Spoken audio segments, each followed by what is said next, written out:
Sa panahon ng mabilis na impormasyon at kaliwat kanang balita, kailangan mo ng isang channel na mapagkakatiwalaan, diretsyo at para sa bayan. Ito ang Balitang Pambansa, ang iyong bagong tahanan ng mainit na issue, tunay na impormasyon at mga balitang hindi mo dapat palampasin.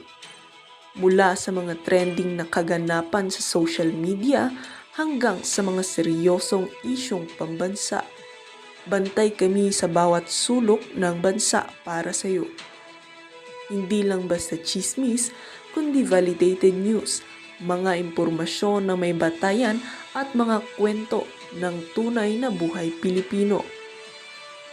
At kung gusto mong laging nauuna sa kaalaman, huwag kalimutang mag-like, mag-share at higit sa lahat, mag-subscribe. Dahil sa Balitang Pambansa, balita mo, boses mo, bayan natin ito.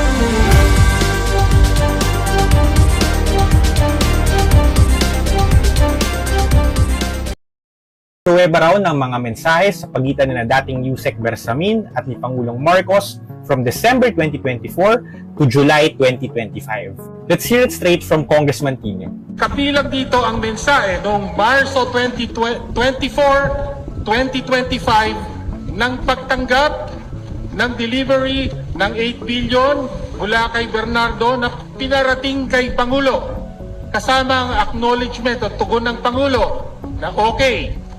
Sabi po sa mensahe, complete na po ang 7.122 delivery sa akin.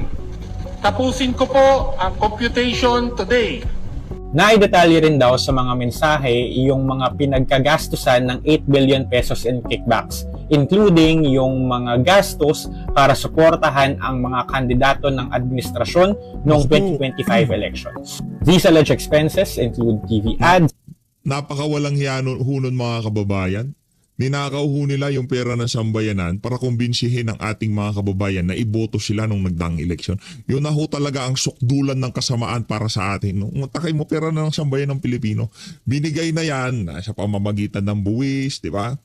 Binigay na yan sa gobyerno para ipantulong sa ating mga kababayan. Ngayon, kinuha ho nito mga walang yang to at ginamit naman ho nila para pambili ng boto, pangkumbinsi na sila yung boto sa ating mga kababayang mahirap. Ang labo ho nun. Payment to a pollster, and talent fee received by a campaign sortie performer. Here's more from Congressman Tino. On July 10, pinabot ni Yusek Bersamin na may delivery siya ng 2 billion pesos para sa Pangulo, sa Nara residence sa Forbes Park at sa sagot ng Pangulo. Sasabihan ko, si June Baris. Kapag ginugol mo ang pangalang June Baris, lalabas na minsan siyang naging head of security ni Marcos. Separately, kinonfirm ni Congressman Edgar Eriza sa Rappler na nakita niya rin ang mga mensahe. Kanina daw galing ang mga alleged evidence nito? Kay Yusek Bersamin daw mismo. Si Congressman Leandro Leviste, na wala na ngayon sa bansa, ay mayroon din daw kopya ng mga mensahe. Sabi ni Erice, si Leviste daw ang nag-share sa kanya ng mga mensahe sa pagitan ni Bersamin at ng presidente. Nagpakita rin daw si Leviste ng CCTV footage na kasama nito si Bersamin sa bahay nito. At sinabihan daw siya ni Leviste na doon daw inihanda ni Bersamin ang kanyang affidavit na naglalaman ng mga ebidensya. For the record, that affidavit has not come out. Wala pang on-record statement sa amin si Leviste na by the way ay may sariling kontrobersiyang kinakaharap patungkol sa kanyang solar empire. But that's a separate discussion. But in his latest statement, he says mayroon daw siyang ebidensyang nagpapatunay ng pagtanggap ng kickbacks. Pero pinayuhan daw siya, hindi natin alam kung sino, na hindi pa ito ang tamang panahon para ilabas ito. Kapag lang daw handa nang magsalita ang iba pang may alam sa modus, gaya ni Bernardo at dating DPWH Secretary Manuel Bonoan. Si dating Yusek Adrian Bersamin, by the way, ay ang grandnephew ni dating Executive Secretary Lucas Bersamin, aka kanang kamay ng presidente. Just a reminder, unceremonious yung pagkakatanggal ni Lucas Bersamin sa posisyon noong Nobyembre. Ang anunsyo ng Malacanang, nagbitiw siya voluntarily out of delicadeza matapos madawit ang kanyang pangalan sa kontrobersiya. Pero ang sabi ni Lucas Bersamin, pinag-resign siya. Pinabulaanan naman ng Malacanang ang mga bagong aligasyon laban kay Marcos at sinabing walang katotohanan ang mga intriga. Dahil na-survive ni Marcos ang impeachment case laban sa kanya, immune siya from any impeachment proceeding until next year. Nasa konstitusyon yan. And now, the House shifts its attention to the impeachment complaints against VP Sara Duterte. But if the new developments into the corruption scandal are any indication, hindi matutuldukan ang mga aligasyong nakinabang mismo ang Pangulo in this grand modus. For more news updates, visit the Rappler web. Ano ho sa tingin nyo ang ano na yan, talagang hindi mapigilang pagkakakonekta ng administrasyon ni Marcos Jr. o pag-akyat ng Malacanang sa mga ebidensya naglalabasan kaugnay dito sa pinakamalaking iskandalo na kinaharap ng sambayan ng Pilipino mula pa noong naunang panahon. Ito na ho ang pinaka-iskandalosong iskandalo sa kasaysayan ng Pilipinas. Kasi ano ho ito kumbaga hindi lang ho ito basta-basta nagnakaw ng pera na nakalaan sa isang bagay sa pamahalaan. Ito ho talagang mga ninakaw nila. Ramdam ho ito ng ating mga kababayan pagka may bagyo, pagka malakas ang ulan. Lagi hong nare-remind ang ating mga kababayan. Hindi ho kagaya ito kung halimbawa pagdating dun sa fertilizer scam. Maraming nagalit ho dun sa mga involved, pero karamihan yung mga kababayan nating mga magsasaka.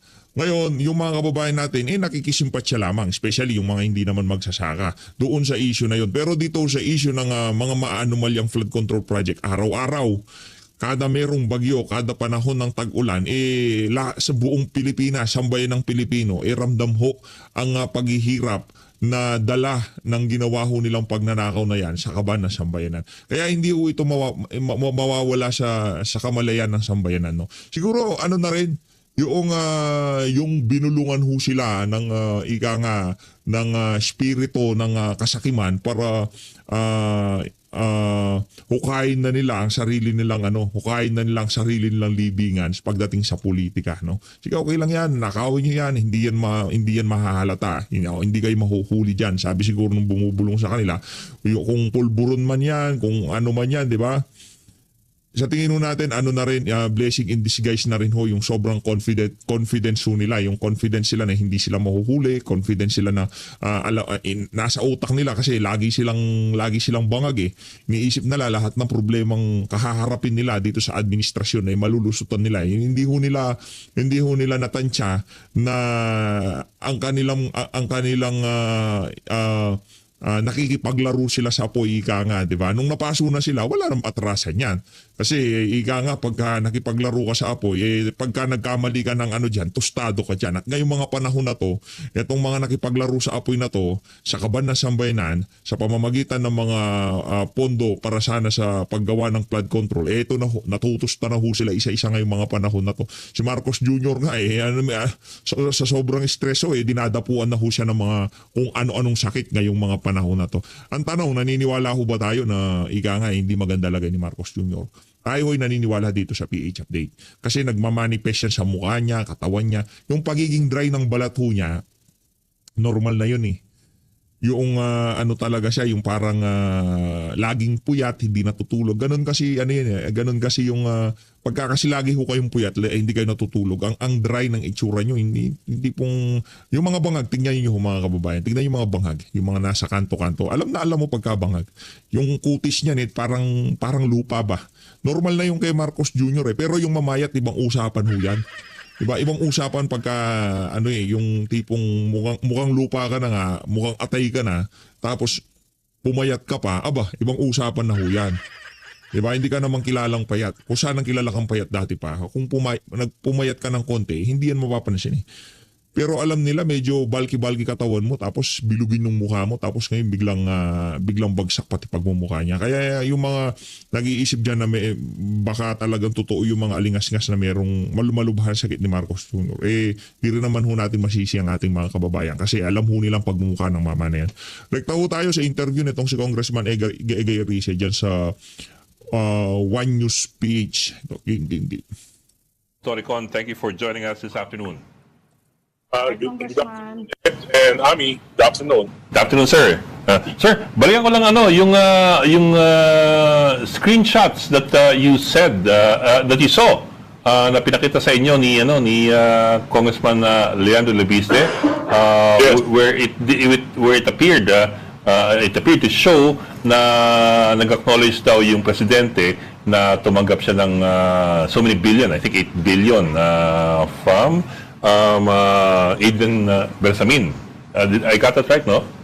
That Yeah. was I think ang bali pinaka-gist ng conversation over months of over months of text messages na merong 8 billion actually mga almost 8 billion from the flood control mess from Engineer Bernardo, another 1.4 billion from the Bureau of Customs, and another almost 500 million from the President's confidential funds. Yun yung subject ng kanilang conversation, Conversation. over from 2024 to 2025. And this Yung was- pinakahuli is about July 9. Yun yung pinakahuli.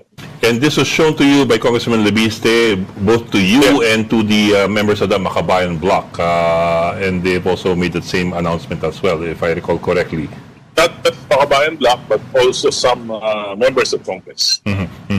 Sir, have you been, but I suppose the bigger challenge at this point is, of course, it's all interesting, it should be looked into, but the bigger challenge is establishing authentication or authenticity. How can one be able to authenticate that that message really did come from the president, and that's a real screenshot of a conversation?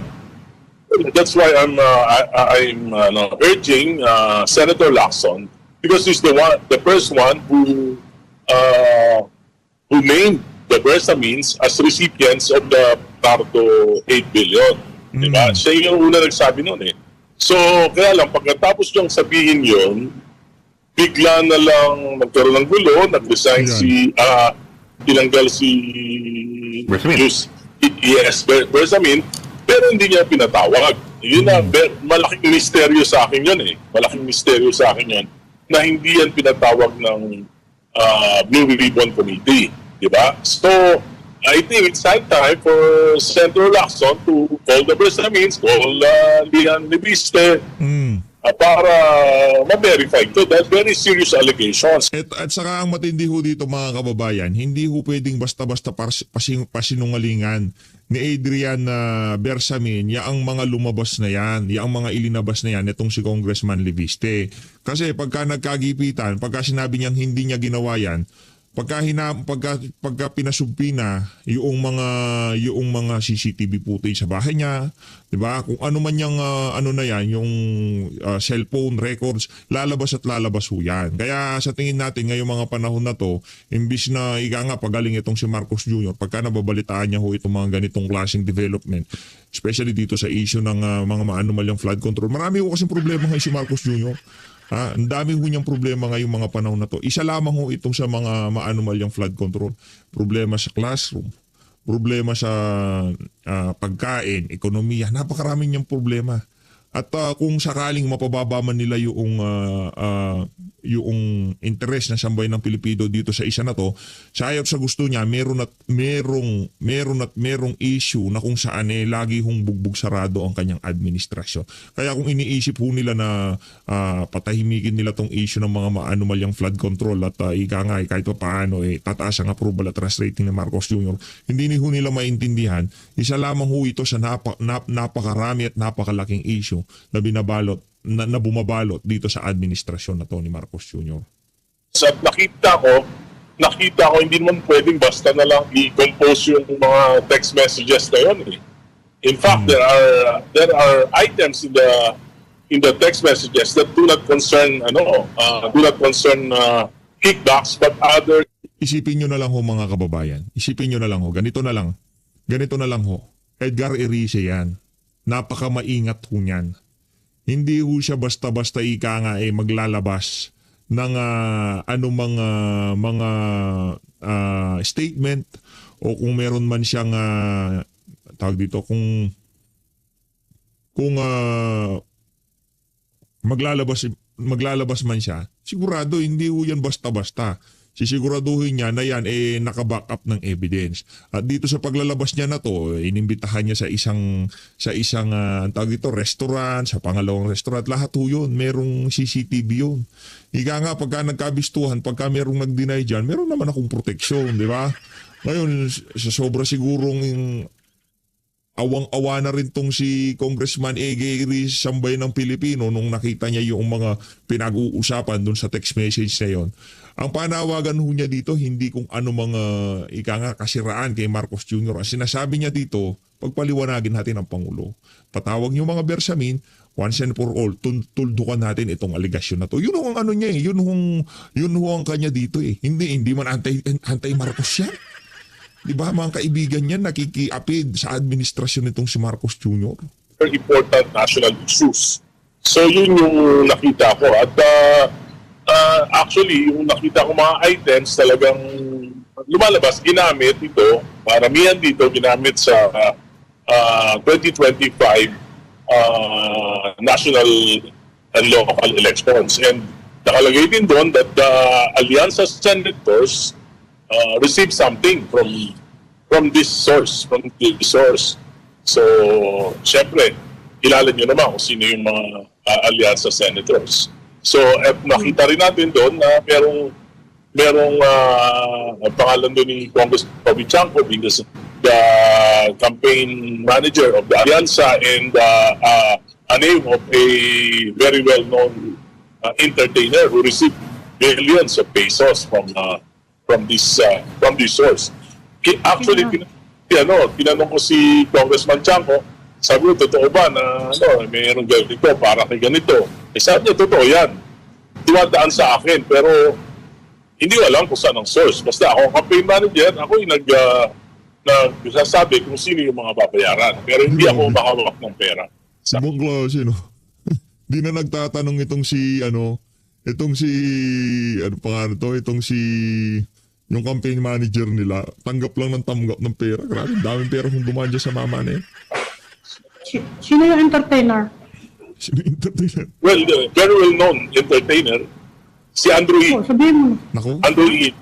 Pangalan doon. Andrew E. Oh, Andrew E. Congressman, Congressman, nagtatanong ang mga tao kung kailan marirelease kahit konti ng mga sinasabing text messages. Bakit ayaw ilabas? Ang dami-dami ng mga lawmakers na nagsasabing meron silang I'm urging actually Congressman Libiste to release the nasa USB naman niya, madali naman eh. Madali naman. Kaya lang, ang apprehension niya, natakot siya specifically for Yusek Bersamin.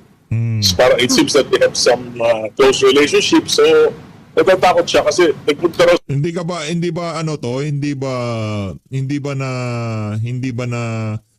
ba na iintriga itong si Ping Lacson? Isa siya sa mga kandidato ng alyansa eh. Isa siya sa mga kinampanya nitong si Andrew E. Hoy Ping, di ka ba naiintriga dito? Yung binayaran di umano na entertainer na yung pinambayad galing daw doon sa kickback di umano. Base doon sa text message nitong si Bersamin at nitong si Marcos Jr. Direct walang dito, walang middleman.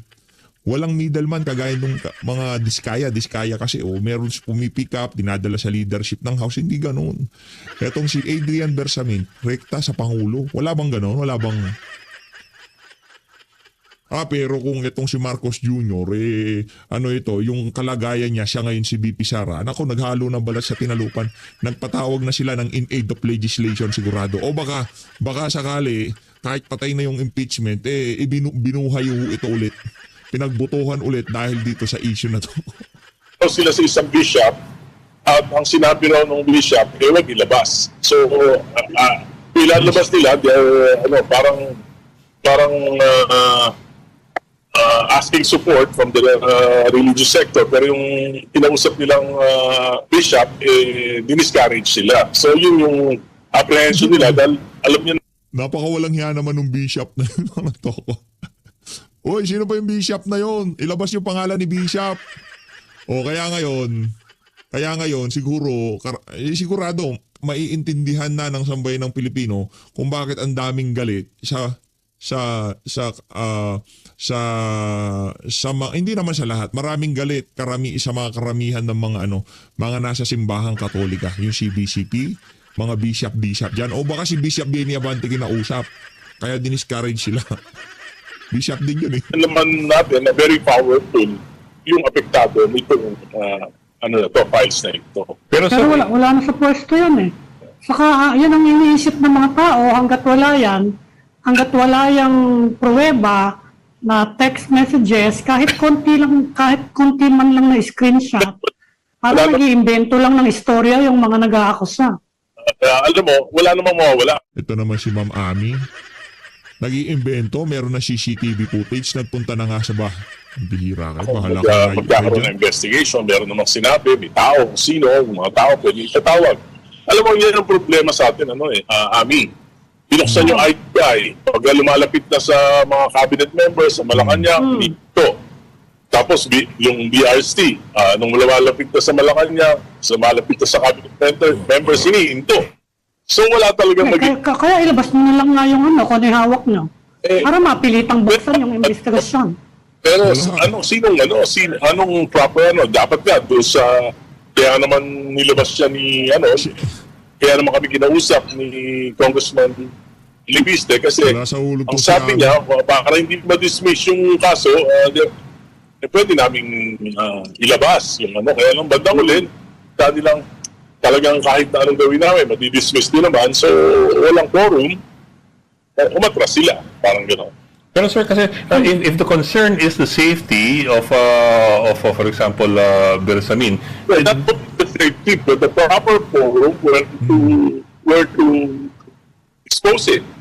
yes, sir. I understand, sir. Also that one, but basically, you guys already exposed it, except that it's an exposure that's only halfway. In other words, you're talking about it, but you're not showing it. So, Wala lang yung in the same way, I'm saying if it's Ang sinasabi sa amin ni Congressman Libiste, they are just waiting for the proper time.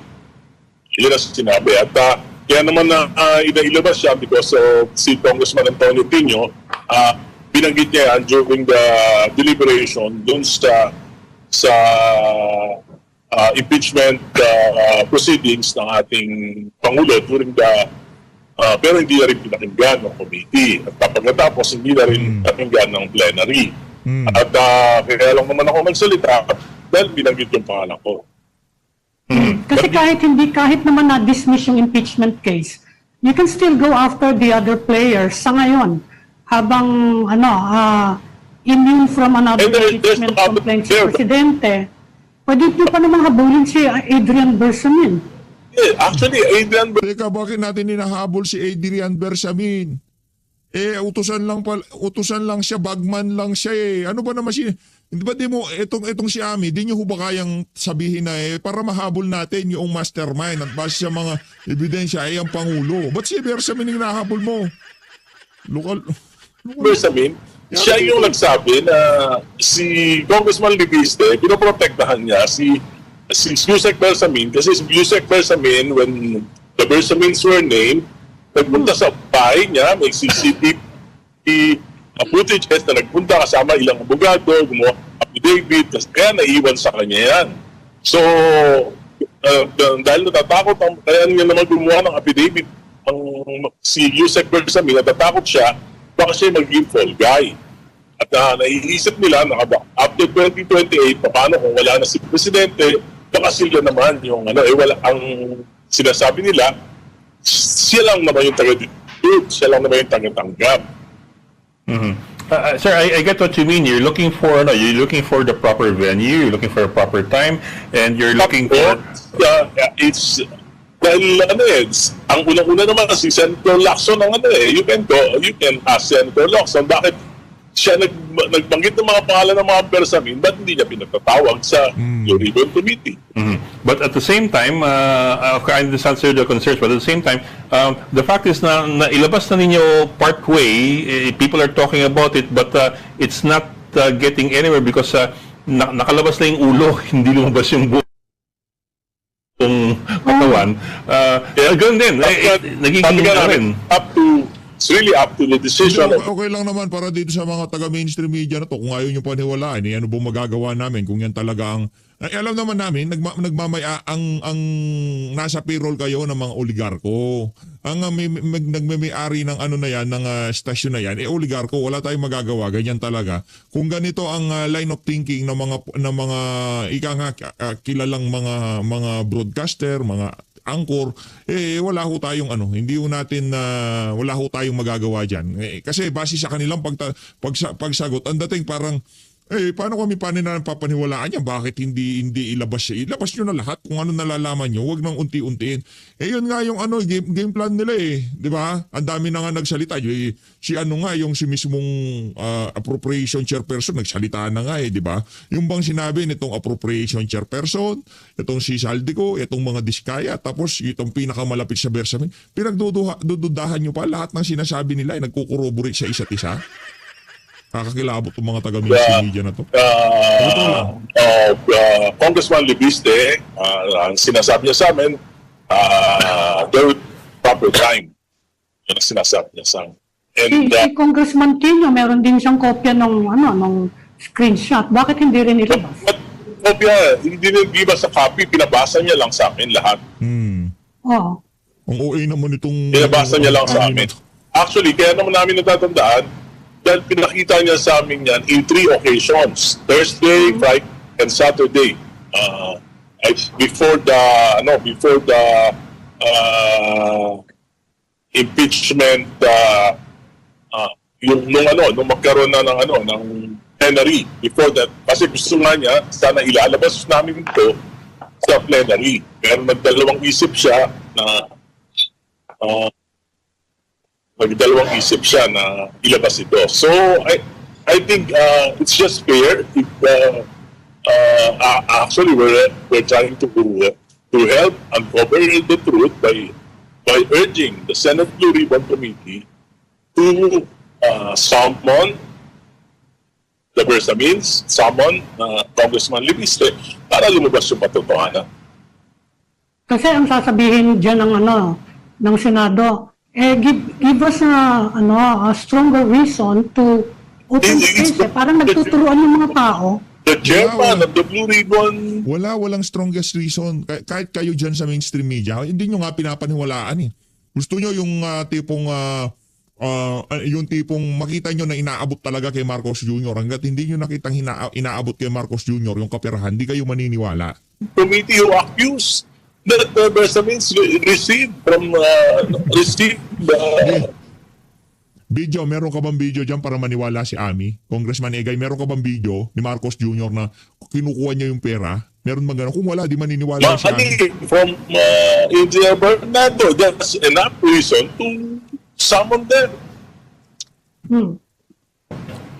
Bakit? Tanong. Kailangan tanongin namin. Senator Lacson, bakit hindi mo pinatawag? Ikaw yung nagbulgar.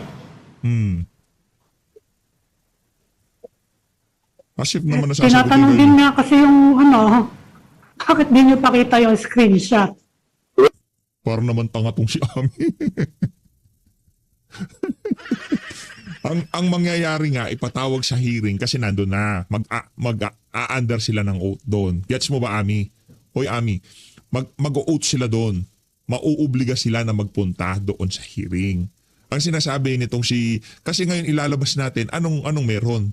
Ang mangyayari, parang ang dating parang kay Saldico lang. Saldico lang yung testimonya. Hindi naka-under oath. Hindi tinanggap na ebidensya ng mga taga-House of Representatives doon sa impeachment. Kuha mo.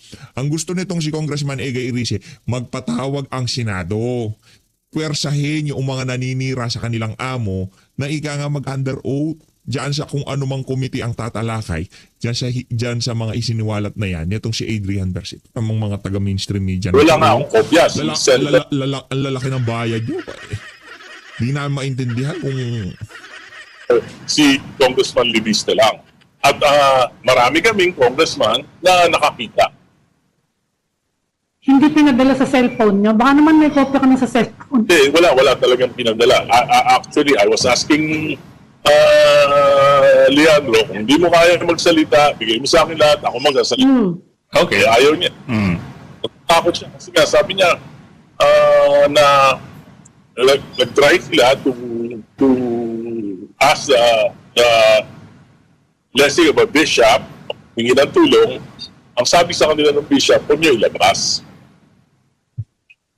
Kasi kailangan ibang